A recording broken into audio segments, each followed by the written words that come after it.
السلام علیکم خواتین حضرات، welcome to another video another episode. آج بہت ہی خاص، دلچسپ اور مزیدار گفتگو ہونے جا رہی ہے۔ آج ہمارے ساتھ میرے استاد محترم جو انسپائریشنل اینڈ آئیڈیل پرسنالٹی ہیں، سینکڑوں اسٹوڈنٹس کے لیے موٹیویشنل اسپیکر، پبلک اسپیکر بھی ہیں اور الحمدللہ نعت خوان بھی ہیں۔ ان کے ساتھ آج ہماری گفتگو ہوگی، مختلف سوالات ہوں گے اور مزیدار جوابات ہم ان سے لیں گے انشاءاللہ۔ جی، آج ہمارے ساتھ میرے استاد محترم مولانا محمد اویس رضا میرے ساتھ ہیں۔ ان سے مختلف سوالات ہم کریں گے۔ پہلے انہی کے بارے میں جانتے ہیں ہم انہی سے۔ سر السلام علیکم، کیسے ہیں آپ؟ First of all I thankful to you, آپ آئے ادھر، آپ نے ٹائم دیا۔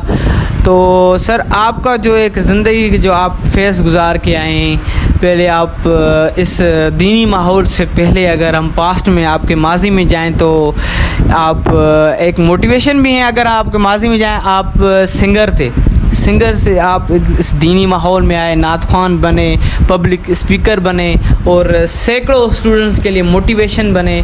یہ کیسے ممکن ہوا اور کیسے سفر رہا آپ کا؟ وعلیکم السلام ورحمۃ اللہ۔ آپ کا شکریہ، آپ نے ہمیں بلایا اور عزت بخشی۔ اللہ آپ کو خوش رکھے۔ اور یہ جو آپ نے جو سوال کیا کہ پہلی زندگی اور یہ اب اس طرح کے معاملات، یعنی کہ آپ نے تبدیلی کیسے آئی، دیکھیں سب سے پہلے تو یہ اللہ تعالیٰ کا ہی کرم ہے اور ماحول ایک دوستوں کا بھی ملتا ہے اور صحبتوں کا بھی ایک اثر ہوتا ہے، ٹھیک ہے نا۔ کچھ پانے کے لیے کچھ کھونا پڑتا ہے، ظاہر سی بات ہے۔ انسان کو جب یہ چیزیں، یعنی کہ ماحول سے پہلے بھی جو یہ گانے بانے یہ سلسلے وغیرہ ہوتے تھے، لیکن ایک ہوتا تھا نا کہ کمی جیسے محسوس ہو، یعنی کہ کوئی سکون وغیرہ یہ اس طرح کے معاملات نہیں تھے۔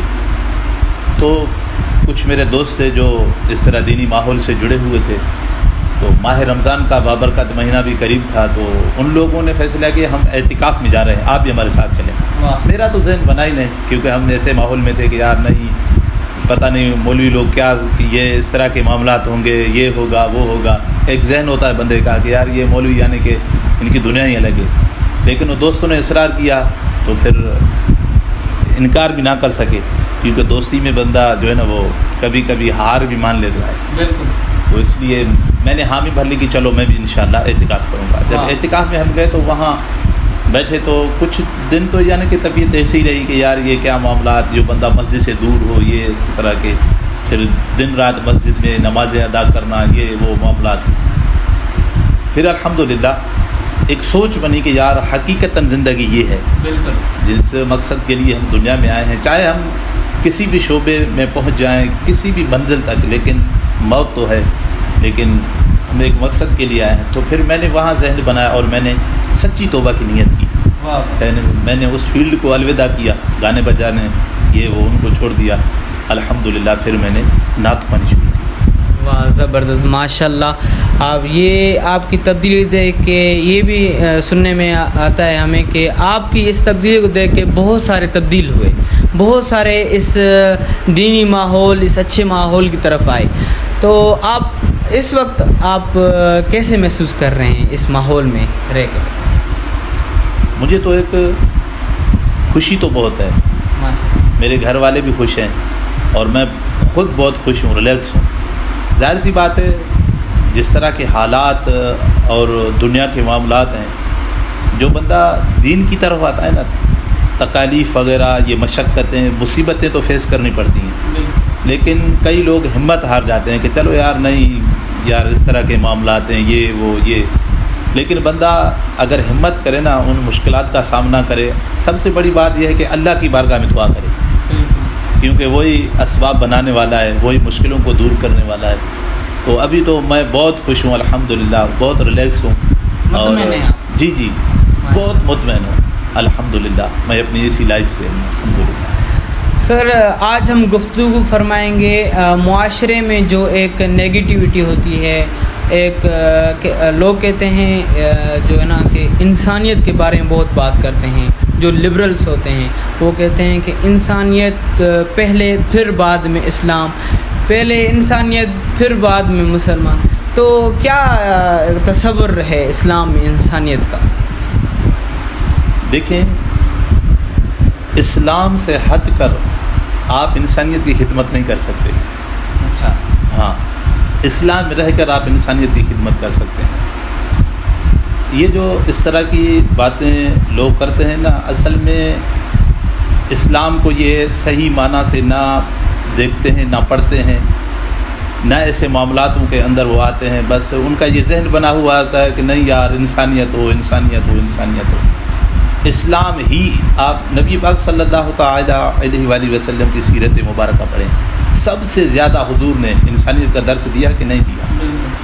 حضور صلی اللہ علیہ وسلم نے اعلان نبوت سے پہلے کفار کے اندر رہ کر، ٹھیک ہے نا، وہ تو کفار تھے، ابھی ایمان بھی نہیں لائے تھے لوگ، تو وہاں جو کردار پیش کیا، ان لوگوں کے ساتھ جو برتاؤ کیا، تو وہی لوگ جو ابھی تک اسلام کے اندر بھی کنورٹ نہیں ہوئے تھے، صادق و امین کے لقب سے جو ہے نا وہ حضور کو جو ہے نا وہ پکارتے تھے کہ یہ صادق و امین ہے. اسلام تو دیکھیں، آپ انسانیت کی بات کرتے ہیں، اسلام کے اندر تو یہاں تک ہے کہ آپ کسی جانور کو بھی تکلیف نہیں پہنچا سکتے. انسان تو بہت بڑی ہے نا. ایک صحابی تھے نا جو حضور کی بارگاہ میں عرض کیا کہ یا رسول اللہ، مجھے مکھی پہ رحم آتا ہے. تو سرکار نے فرمایا جو رحم کرتا ہے نا اس پہ ہی رحم کیا جاتا ہے، جس کے اندر رحم نہیں اس کے اوپر رحم نہیں کیا جاتا. تو اسلام انسانیت کا ہی ایک، یعنی کہ جو اچھی طریقے سے درس وغیرہ یہ وہ انسانیت کا اسلام کے اندر ہے. شاید کہیں آپ کو اور جگہ نہ ملے. آپ بہت غلطیاں کریں گے، آپ سوچیں گے کہ اپنی ذہن کے مطابق میں انسانیت کی خدمت کر رہا ہوں، لیکن آپ بہت غلطیاں کریں گے. اسلام کے اندر رہ کر انسانیت کی خدمت کریں گے، اس کے بہت بڑے فائدے ہیں انسانیت کے. یعنی کہ یہ فتح مکہ کے روز، جب فتح مکہ کے روز جب مکہ فتح ہوا، حضور جب یعنی کہ اپنے صحابہ کرام کے ساتھ مکے میں داخل ہوئے تو جو کفار تھے ان کو قید کر لیا گیا، یہ وہ معاملات ہوئے. تو حضور نے وہاں سب سے پہلے انسانیت کا درس بھی دیا اور انسانیت کا یعنی کہ انسانیت کا درس بھی دیا، اور ان کے ساتھ جو برتاؤ کیا وہ آپ پڑھیں گے اور سنیں گے تو حیران رہ جائیں گے. معاف کر دیا. امیر حمزہ کے وہ قاتل بھی وہ تھے، اور بھی تھے جن لوگوں نے حضور کو ستایا، جن لوگوں نے مکہ چھوڑنے پہ مجبور کیا. تو سب کو جب بلایا گیا تو آج آپ کے ساتھ کیا ہوگا، تو سب زبان ہو کے بولے کہ آپ رحمت للعالمین ہیں، آپ شفیق ہیں، آپ یہ ہیں.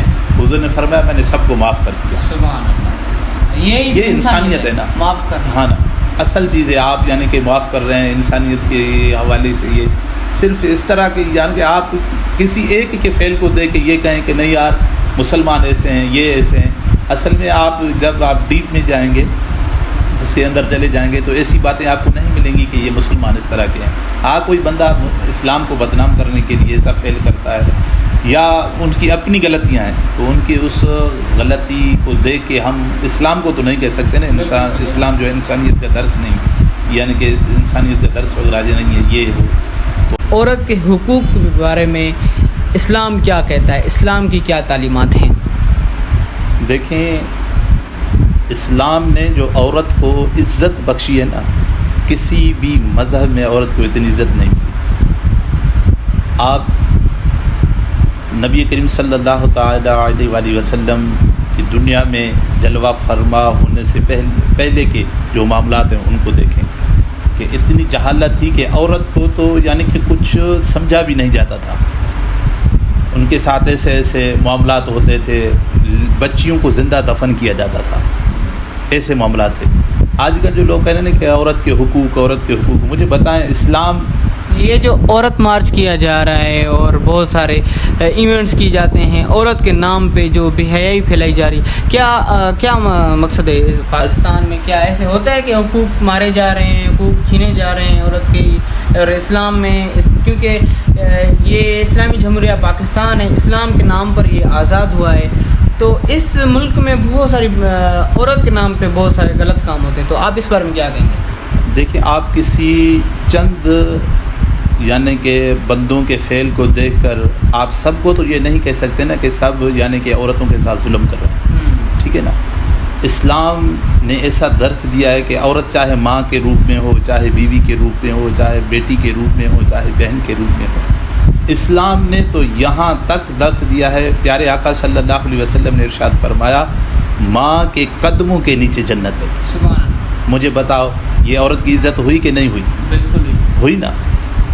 اچھا، اس کے علاوہ کئی معاملات ہیں۔ عورت کو عزت ملی، عورت کو عزت اسلام نے بخشی۔ پہلے بچیوں کو زندہ دفن کیا جاتا تھا، کئی بچیوں کو اکٹھا زندہ دفن کیا جاتا تھا، لیکن نبی کریم صلی اللہ علیہ وسلم رحمت للعالمین آقا صلی اللہ علیہ وسلم نے عورت کا ایک مقام اور مرتبہ بیان فرمایا۔ اگر وہ آپ کی زندگی کے اندر بیوی کے روپ میں آئے تو اس کے حقوق کیا ہیں، یہ اسلام نے بیان کیے ہیں، ٹھیک ہے۔ بہن کے روپ میں ہے، اس کے حقوق کیا ہیں، یہ بھی اسلام نے بیان کیے ہیں۔ بیٹی کے روپ میں عورت آئے، اس کے حقوق کیا ہیں، یہ بھی اسلام نے بیان کیے ہیں۔ صرف یہ اس طرح کا ذہن بنا کے، یعنی کہ کچھ ایشوز پیدا کر کے کہ عورت کے ساتھ یہ ہو رہا ہے، یہ ہو رہا ہے، وہ ہو رہا ہے، جتنا میں کہہ رہا ہوں کہ جتنا ظلم عورت کے ساتھ یعنی کہ دوسرے کنٹریز میں ہے نا، یعنی کہ جو اسلام کے علاوہ ہیں، اسلامی ممالک کے علاوہ، شاید اسلام کے اندر نہیں ہے۔ ان کو تو یعنی کہ مشینری کے طور پہ استعمال کرتے ہیں، جب چاہا استعمال کیا، جب چاہا ان کو پھینک دیا، اس طرح کے معاملات ہیں۔ کماتی عورت ہے، مرد نہیں کماتے، وہیں پہ بچے عورت سنبھالے، گھر کے کام سارے وہ کرے، نہ کوئی ان کی عزت، کچھ بھی نہیں، ان کے معاملات، عزت، یہ کچھ بھی نہیں ہے عورت کے۔ لیکن اسلام تو ایک ایسا پیارا دین ہے، آپ اس طرح کے معاملات کو اٹھا کے عورتوں کو باہر لے کے آئیں گے کہ چلو یہ کرو، یہ کرو، وہ کرو، آپ کے حقوق ہے۔ آپ عورت کو باہر نکال کے کیا ان کے ساتھ ظلم کر رہے ہیں یا ان کے حقوق دلوا رہے ہیں؟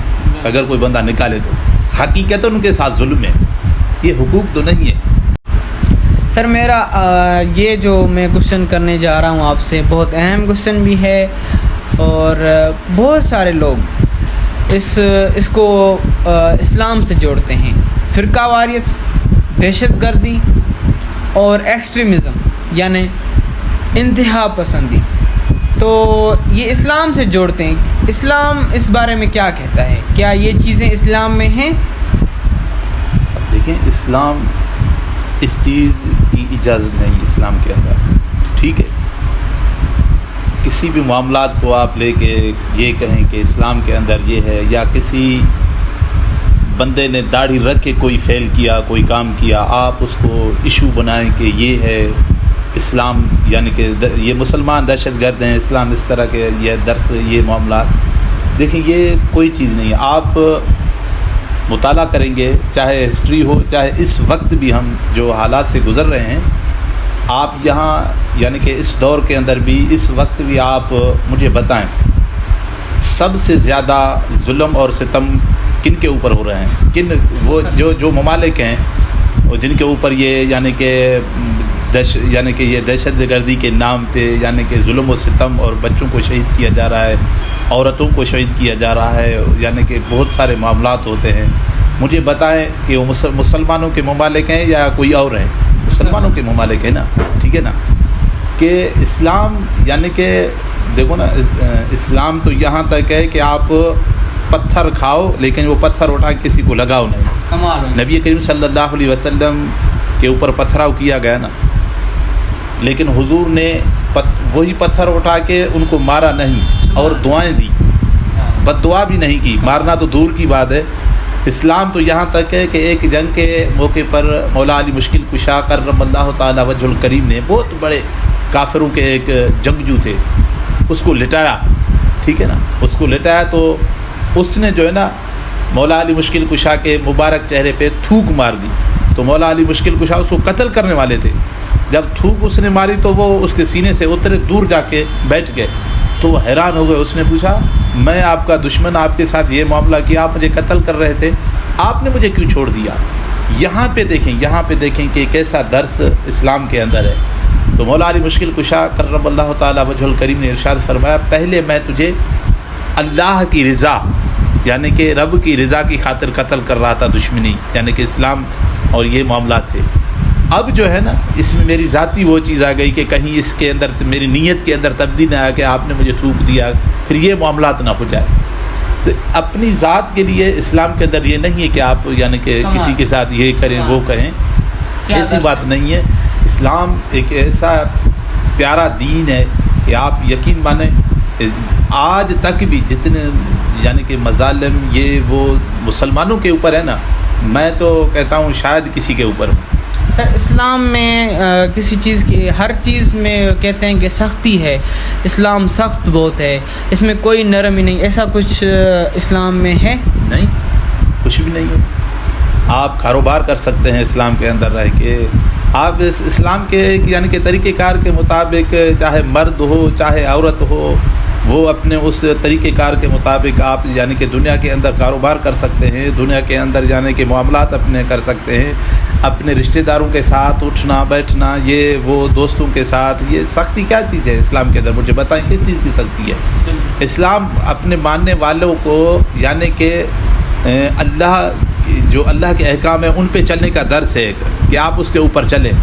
اگر مثال میں کوئی آپ کو کہتا ہوں کہ آپ اس کے اوپر عمل کریں، اس کے یہ فائدے ہیں، اس کا مطلب یہ تو نہیں کہ یہ آپ یا یہ سختی ہے، یہ چیز ہے۔ وہ آپ جس ملک میں رہ رہے ہیں، آپ اس ملک کے قانون کے اوپر عمل کرتے ہیں، یا آپ کو کوئی روکے، مثال آپ سگنل توڑ کے چلے جائیں یا غیر قانونی ہتھیار اٹھائیں یا کوئی اور معاملات کریں، آپ یہ کہیں گے ان کو یار کیا یہ سختی کیا ہوا ہے آپ نے، یہ صحیح نہیں ہے، یہ دیکھیں قانون جو ہے نا، یہ اس کے عمل کرنے کے بہت بڑے فائدے ہیں۔ اگر بندہ قانون سے ہٹ کر ہر کوئی کام کرے نا، تو دنیا کے اندر تو ایسے معاملات پیدا ہوں، ایسی بے سکونیاں بے چینیاں ہوں کہ یعنی کہ بندہ یعنی کہ وہ عجیب سا ہو جائے۔ تو اسلام کے اندر سختی نہیں ہے، یہ ایک غلط بات ہے کہ اسلام کے اندر سختی ہے، یہ کیا ہوا ہے یعنی کہ مولانا لوگوں نے یہ کیا ہوا ہے۔ سختی بالکل نہیں ہے بھائی۔ اسلام تو ایسا پیارا دین ہے کہ آپ اسلام کے اندر رہ کے کئی معاملات اپنے کر سکتے ہیں۔ مثال طور آپ ایک اسٹوڈنٹ ہے، مجھے بتائیں اسلام نے تعلیم حاصل کرنے سے روکا ہے آپ کو؟ نہیں روکا ہے نا۔ آپ کوئی بھی کام کر سکتے ہیں اسلام کے دائرے کے اندر رہ کے، اسلام تو نہیں روکتا کہ بھائی یہ سختی نہ کرو، وہ کرو، یہ کرو، وہ کرو، کچھ بھی نہیں ہے۔ ماشاءاللہ سر، حج کا موقع ہے، حج کے دن چل رہے ہیں، آپ بھی ماشاءاللہ حاجی ہیں، آپ کو بھی اللہ پاک نے اس مبارک حج سے نوازا، مشرف فرمایا، یہ سعادت بخشی۔ تو اس وقت اس لمحے میں حاجی کیا کر رہے ہوں گے اور کس مقام پہ ہوں گے؟ ہاں، یہ تو آپ کے کیا تجربات ہیں؟ آپ کیسے اب فیل کر رہے ہیں؟ آپ نہیں گئے اس سال، کیا آپ کے خیالات اور تصورات ہیں؟ یہ تو میں تو کہتا ہوں کہ ہر مسلمان کو اپنی دعاؤں میں یہ مکہ مدینے کی حاضری کی دعا کرنی چاہیے۔ سبحان اللہ۔ زندگی میں اللہ تعالی ہر کسی کو یہ چیز نصیب کرے، مکہ اور مدینہ کی بات اب حاضری۔ اور ویسے اگر حج نصیب ہو جائے تو اس کی تو بات ہی کچھ ہو ہے۔ مینا کے، عرفات کے اور مزدلفہ کے مزے، اور یہ لبیک کی صدائیں، احرام باندھا ہوا، زمزم کے مزے، خانہ کعبہ کا طواف، اس کے بعد حضور کے روزے کی حاضری۔ ابھی تو حج کے یعنی کہ وہ میرے خیال میں آج تو حاجی صاحبان جو ہے نا وہ مینا میں ہی ہوں گے۔ ہاں، قربانی کی ہوگی اور یہ حلق کروایا ہوگا۔ خیالات تو آتے ہوں گے؟ خیالات آتے، کیوں نہیں آتے؟ ابھی حج کے دن تھے تو بہت ساری چیزیں یاد آ رہی تھیں، ابھی حاجی عرفات میں ہوں گے، ابھی دعا ہو رہی ہوگی، ابھی خطبہ ہو رہا ہوگا، ابھی یعنی کہ وہ شیطان کو کنکریاں مار رہے ہوں گے، ابھی حلق کروا رہے ہوں گے، ابھی جو ہے نا قربانی کر رہے ہوں گے۔ یہ چیزیں تو یاد آتی ہیں اسی موسم کے اندر اور حج کے موسم کے اندر، اور بندہ اس چیز کی دعا بھی کرے کہ تیاری بھی کرے، دعا بھی کرے، کوشش بھی کرے، یعنی کہ مکہ مدینے کی حاضری کے لیے انشاءاللہ۔ یہ تو بڑی سعادت کی بات ہے تو کرم نوازی، جس کو بلاوا آ جائے۔ دولت پہ بھی نہیں ہے یہ، کئی ایسے میرے جاننے والے دوست ہیں، پہچاننے والے، جن کے پاس بظاہر یعنی کہ کوئی بھی کچھ بھی یعنی کہ اس طرح کے معاملات اسباب نہیں تھے، لیکن وہ بھی مکہ مدینے سے ہو کے آئے۔ سبحان اللہ۔ جب بلا وہیں سے آتا ہے تو انشاءاللہ کام خود بخود بن جاتے ہیں انشاءاللہ۔ ماشاءاللہ آپ نعت خوان بھی ہیں، تو اس سے ملتے جلتے کوئی اشعار آپ سنا دیں۔ یاد میں آقا کی آنسو بہہ گئے،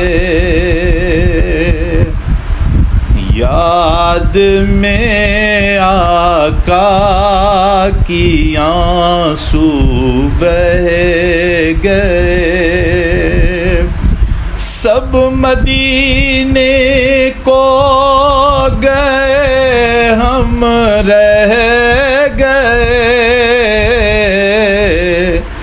یاد میں آقا کی آنسو بہہ گئے۔ اور ہم مدینے جائیں گے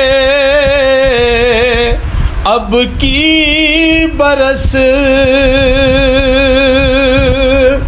ہم مدینے جائیں گے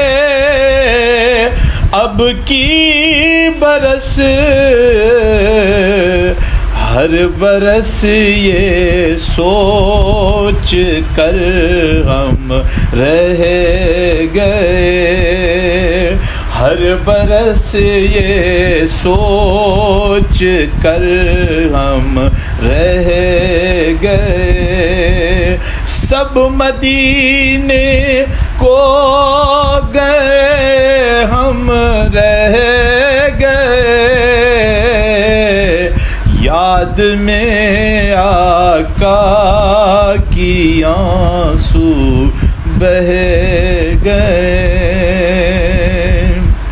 اور ہم تیرا کہہ دیں گے آقا کو سلام، ہم تیرا کہہ دیں گے آقا سے سلام، جانے والے حاجی ہم سے کہہ گئے، جانے والے حاجی ہم سے کہہ گئے، اور کیسے ہاشم کو بھلا آئے قرار، کیسے ہاشم کو بھلا آئے قرار، قافلہ بچھڑا اکیلے رہ گئے، سب مدینے کو گئے ہم رہ گئے، یاد میں آقا کی آنسو بہ گئے۔ ناظرین، اس دعا سے ہم اس ویڈیو کے اختتام کرتے ہیں کہ اللہ پاک ہر مسلمان کو مکہ مدینے کی بعد اب حاضری نصیب فرمائے۔ انشاءاللہ ملیں گے اگلے ولاگ میں۔ Thank you very much.